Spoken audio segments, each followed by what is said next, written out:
Hello and welcome back to another YouTube video. And today I wanted to make another video showcasing the Fujifilm XH2S, but this time show it in a live music environment. And I thought this would be a good way to showcase both the autofocus face tracking performance as well as Flog-2. And these were for some local musicians who were recording some acoustic versions of their songs. We were shooting 12 videos in total, 6 for each musician, and these were going to be in 2 different locations on 2 different days. And as you'll see from some of the BTS, the spaces that we were shooting these was vastly different. And so one was an apartment with very large windows and a lot of natural light, and the other one was sort of like a hallway type room inside of a music studio that was much smaller, white walls, but set up sort of like a living room, but just much tighter quarters to like fit lights and cameras in. And so these were all one take style with just one camera, the Fujifilm XH2S, shooting on the Sigma Art 18-35, and there was no other crew involved. And so it was just me. You will see Logan, who handled all the audio. He was contracted separate for this project. And so my only job was just to come in and capture the video and to then sync it up with the audio that he was recording later on. One of the reasons I wanted to make this video was just to showcase how gear can be used in 2 very different environments. And so I used a lot of the same equipment for both of these videos, but each space just required utilizing that gear very differently.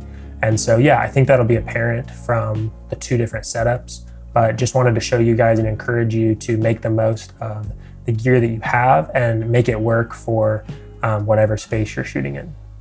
So what did I know before walking in? With the apartment, I knew that there were some pretty large windows that were going to be bringing in a lot of light, and that I was going to need to bring in enough lights to sort of overpower the sun that was going to be coming in. And then in the smaller space, I knew that this room was very, very small, and I've actually shot in it before with different gear on a different date. But I knew that I was gonna need to take some of my existing gear and get creative with how I was either gonna bounce the light or get it to look pleasing in such a small space. And so one thing I did was I did do a little test at home with my gear and my living room window. And so I set up the lights that I thought that I would be bringing to the shoot and sent it through the same diffusion and just did a little test shooting in Flog-2. Could I retain those highlights without them being completely clipped and blown out? So for the first setup, I knew that the keyboard was gonna need to be in the corner because the other side of the room was the kitchen, the other side of the room was the hallway to the door, and then the other side had this very large loft. And so I pretty much had one corner to work with, so I placed the keyboard towards that corner, and then I noticed the big windows like I had seen in the picture. And so yeah, the first thing I wanted to get set up was the key light.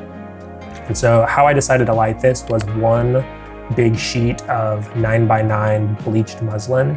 And this I just got from Joann's for a separate project a while ago, but basically it's just a big piece of white fabric. And I put this in between 2 C-stands and basically made one large sheet of diffusion. And so then for lights, I had to use all the lights that I own to light this scene because I just needed as much output as possible. So to start, took 3 of my Quasar T8 tube lights and put those on a little stand and shot those through the diffusion. And then added my Falcon Eyes RX18 TD, again set to 100%. And then finally my Godox SL60W was set to 100%, also blasting through. And after that, I moved on to my backlight. And so I set up one Quasar T8 tube behind the musician that was going to give them a little bit of an edge light as well as illuminate the back wall a little bit more. And so once I got that into place, the only other light that I had was my little Aperture MC, and I placed this in the lamp, but fortunately I did not check the battery and it died before we even started shooting. So that light ended up not getting used and we just ran without the lamp on. And so yeah, I did place the dark side of a 5-in-1 reflector to the side. I don't think it ended up doing anything, but if you see that in the BTS, it's there. I think in my head, it was maybe gonna help suck up some of the light, but just disregard that. And then I had set up a second camera, but we just ended up not using it. And so that is why, if you see the other camera in the shot, That was more there just for testing in case we wanted to run a second angle. Okay, so when it came time to record these videos, we had 6 different songs. And so I had the artist say the song title as well as what take we were on. So for example, take 1, and then they would clap. And this would help me sync audio later on with everything that Logan was recording. And so yeah, this helped us just stay organized so that after the fact, if we knew that take 2 was the best, we didn't have to sit there and watch through all the takes trying to remember which one, was gonna line up exactly.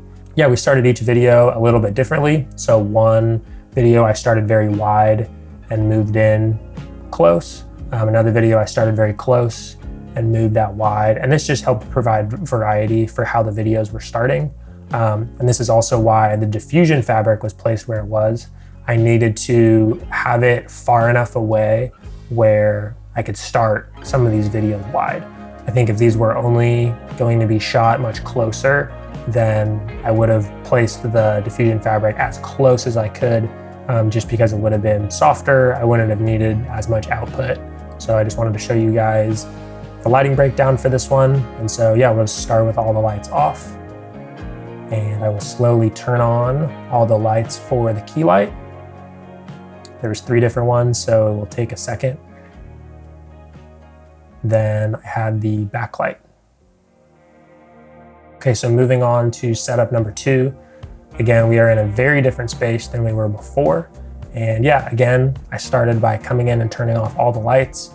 And one thing I knew about this space was there was one window that I was gonna need to block out. And so I did take a C-stand along with a moving blanket and just placed that in front of the window to cut down as much light coming into the space as possible. I wanted as much control, and I didn't want the sun to be changing throughout the day and changing the ambient light in the room. Okay, so I started off with my key light, and I took the RX18 TD panel light, and I had that as close to the wall as I could get it, pointing at the subject, but I did notice that it was much too harsh. And so what I decided to do was actually flip it around and bounce it off the white walls and through a 5-in-1 reflector. So I knew that this would yield a much softer look, and the walls were close enough where I was like, oh, I could just use these as a little bounce. And yeah, it ended up working really great. After that, I again added a backlight with one of the tube lights in a very similar way to the last time. I think I had it dimmed down much more though, because the light in the first space was much brighter. So I think I had it close to 100% in the first video. And in this video, I probably had it on 15 or 20%, just because we didn't need as much light in this space. I did remember to set up the aperture MC this time around with power. And so I did place it in the lamp back here that you can see. We pretty much did the exact same way as the previous 6. And so yeah, had the artist call out the song name and give a clap. And yeah, we ran through each song a few times, kind of took note of what was the best take. And then yeah, did some starting close, did one starting really wide through the other studio door, and kind of did a slow push in just to give some variety to these videos, as there were going to be 6 videos kind of in this same space. So yeah, did my best to kind of start each one a little bit differently and match the camera movements to the song. I think this gives a good example of the performance of the IBIS when you are running a little bit of a heavier camera rig. And I think when paired with a camera strap for a little bit more stabilization, I was really happy with the results. And so moving on to the color grade for these videos, I shot all these in Flog-2, and they were color graded with my LUTs. And so I started with just applying my Flog-2 LUT to the top and did a subtle white balance correction, a little bit of exposure correction, but then did do a highlight recovery.